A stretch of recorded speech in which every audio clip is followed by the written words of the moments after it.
Donc je vais prendre un projet qui existe déjà, ce n'est pas très grave. Évidemment il ne retrouve rien, je m'en fiche, tout offline. Et je vais créer une nouvelle séquence que je vais mettre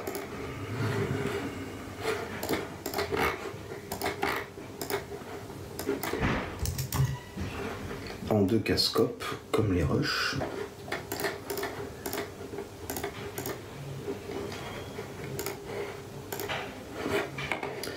Et on va importer nos 2 rushs.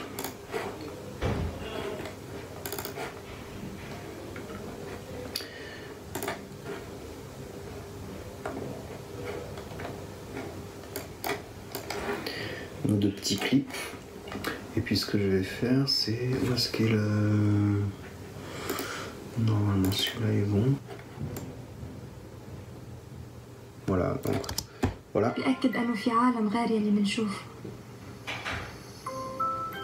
Voilà comment était le plan dans le film fini.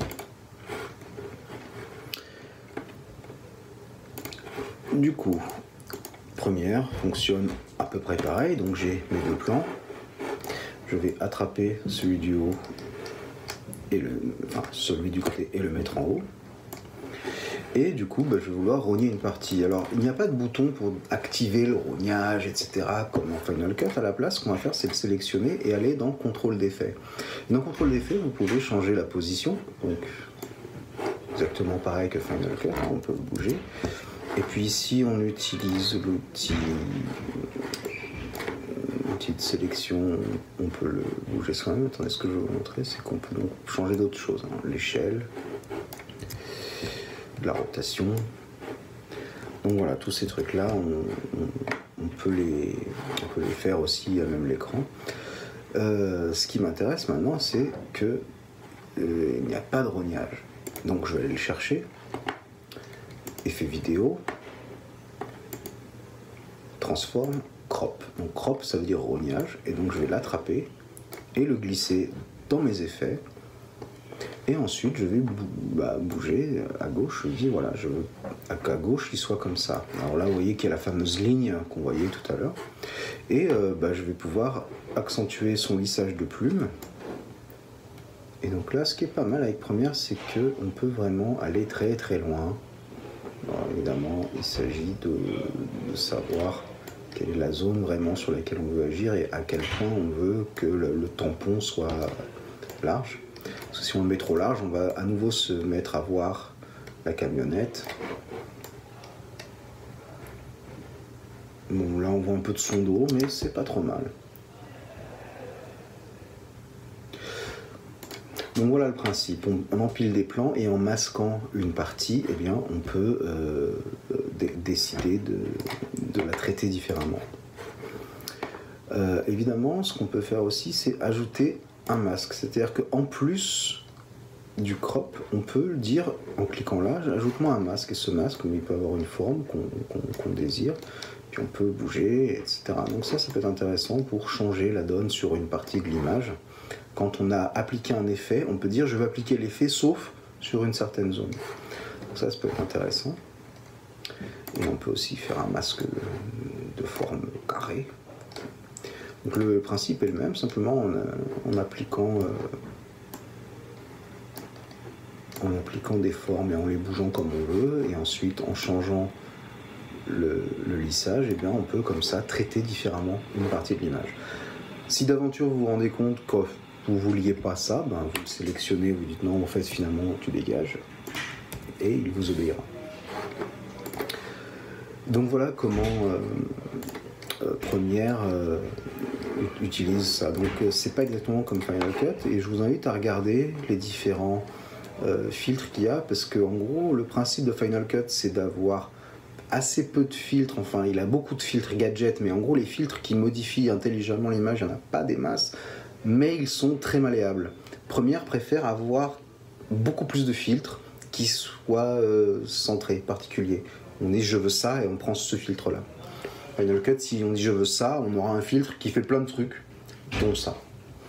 Donc l'idée c'est là, c'est que vous allez pouvoir appliquer des distorsions et des trucs et dire voilà, je veux que ça bouge. Et donc vous voyez que là, on me fait bouger une partie de l'image. Alors il se trouve que j'ai encore du crop qui est engagé, donc je peux lui dire de ne pas me le montrer. Et donc là, vous voyez qu'il m'a bougé mon image. Alors donc voilà, toutes les choses que je vous ai montrées avec Final Cut sont trouvables et faisables avec Premiere. Simplement, elles ne se présentent pas pareil. C'est peut-être moins intuitif, mais il y a un côté, comme je le dis toujours, plus main dans le cambouis avec Premiere qui fait qu'on va pouvoir vraiment dire ah non, c'est pas lui que je veux, c'est vraiment sphériser et ensuite trouver où se trouve cette sphère et puis la déplacer, etc. C'est-à-dire que chaque filtre aura une utilisation beaucoup plus précise et puis ensuite on peut ajouter un masque et dire je veux que ça sphérise mais sauf dans une zone. Et ensuite, vous faites cette zone, vous la choisissez comme vous voulez. Et donc comme ça, voilà, vous pouvez vraiment traiter votre image dans le détail. Ça rend pas mal, je regrette presque de ne pas avoir fait ça dans le vrai film. Et donc là, je vais enlever le crop. Et voilà. Donc ça, en gros, c'est ce que je voulais vous montrer de Final Cut et de Premiere sur le principe de pouvoir éliminer une partie de l'image et de choisir ce qu'on veut. Alors sinon, il y a aussi des masques, il me semble.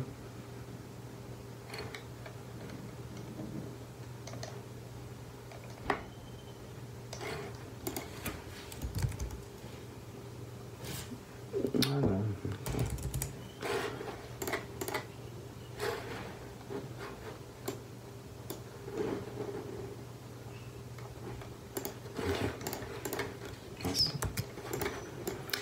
Donc il y a aussi des masques qui se présentent pas pareil, donc ça va pas être un filtre.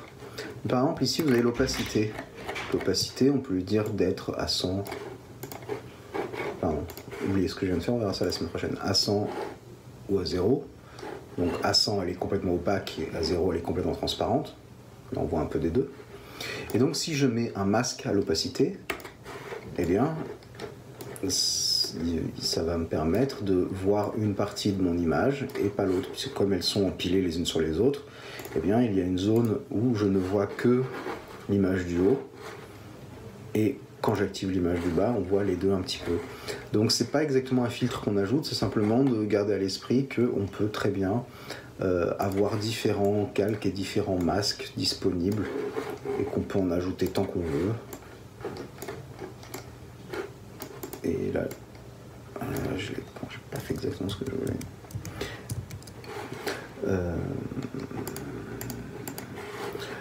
Donc voilà. Là, je m'attendais à pouvoir le tirer. C'est pas grave. Du coup, voilà, gardez ça à l'esprit. On peut empiler des plans et leur appliquer des calques ou des filtres ou alors des masques au sein du filtre. Pour pouvoir les modifier. Dernière chose que je dois vous montrer, on va retourner chez Final Cut. Cette notion sur laquelle on peut avoir un filtre mais pas sur toute l'image est disponible également. Donc Final Cut, normalement, va s'ouvrir beaucoup plus vite. Yeah. Donc là par exemple, je vais prendre ce plan là. Et puis on va faire un étalonnage par exemple. Vous vous souvenez qu'on clique ici, puis qu'on peut le changer. Donc là on va changer moins de luminosité, beaucoup plus de contraste, récupérer du détail, puis saturer à fond, que ce soit un truc de fou. Et puis voilà, une fois qu'on a ça, on va se dire je veux ça sauf sur une zone. Donc on ajoute un masque de forme. Alors là non, il m'a fait l'inverse, il m'a dit je veux ça uniquement sur une zone. On peut créer cette zone là. Et si on veut l'inverse, c'est-à-dire si on veut ça sauf sur la zone, et bien on clique là-haut et on dit inverser les masques. Et hop, voilà, du coup il a fait un pourtour extrêmement contrasté comme je lui ai demandé, et le centre beaucoup plus calme, beaucoup plus relax.